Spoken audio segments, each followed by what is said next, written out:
kita selalu berhubungan dengan orang lain, entah itu dengan keluarga di rumah, teman di sekolah atau kampus, rekan kerja, atau bahkan orang yang baru kita kenal. Semua itu disebut dengan hubungan antar pribadi. Tapi ternyata hubungan antar pribadi itu punya beberapa tipe loh, tergantung dari siapa yang terlibat dan bagaimana kita berinteraksi.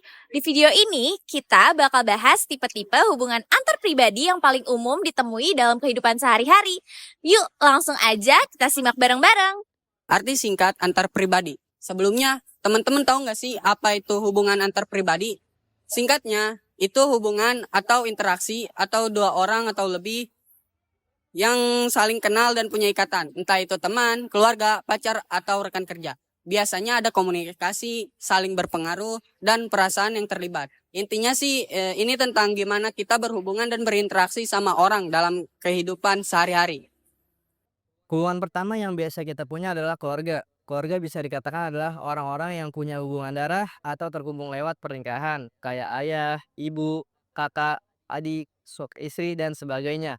Biasanya hubungan sama keluarga tuh cukup erat dan dekat, karena sering berinteraksi dan bareng-bareng dalam kehidupan sehari-hari. Nah, beberapa jenis hubungan dalam keluarga. Yang pertama ada the balance build better. Ada keseimbangan, tapi tiap orang pegang otoritas di area berbeda. Misalnya, suami bekerja dalam bisnis dan istri dalam rumah tangga. Yang kedua, the unbalanced speed pattern. Satu pihak pegang kendali lebih besar. Contohnya kayak lebih pintar, kaya, atau dominan. Sering memerintah, jarang minta pendapat. Nah, berikutnya itu ada hubungan persahabatan. Nah, hubungan ini biasanya terjalin karena keinginan pribadi. Tanpa paksaan, orang-orang yang bersahabat biasanya cocok satu sama lain dan nyaman saat bersama-sama.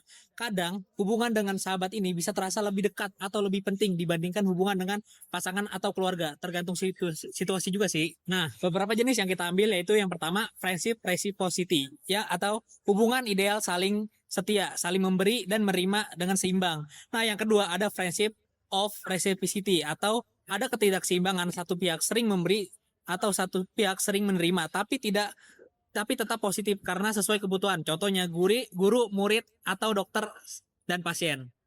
Lalu ada hubungan dengan pasangan. Hubungan ini biasanya terbentuk karena ada rasa tertarik satu sama lain yang kemudian berkembang menjadi keintiman, kepercayaan, dan saling menghargai.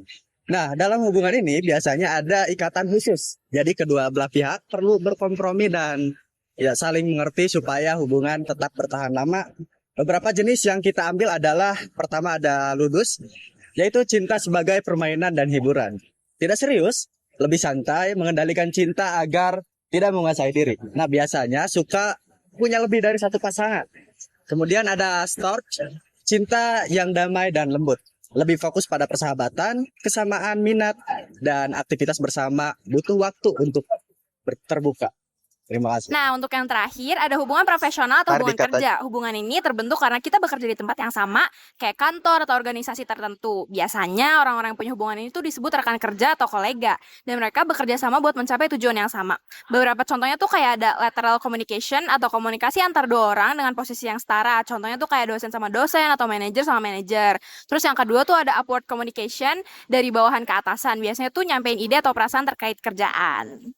Nah, itu tadi penjelasan singkat tentang tipe-tipe hubungan interpersonal. Semoga bermanfaat dan bisa bikin kamu lebih ngerti gimana sih cara membangun hubungan yang sehat dan positif sama orang lain.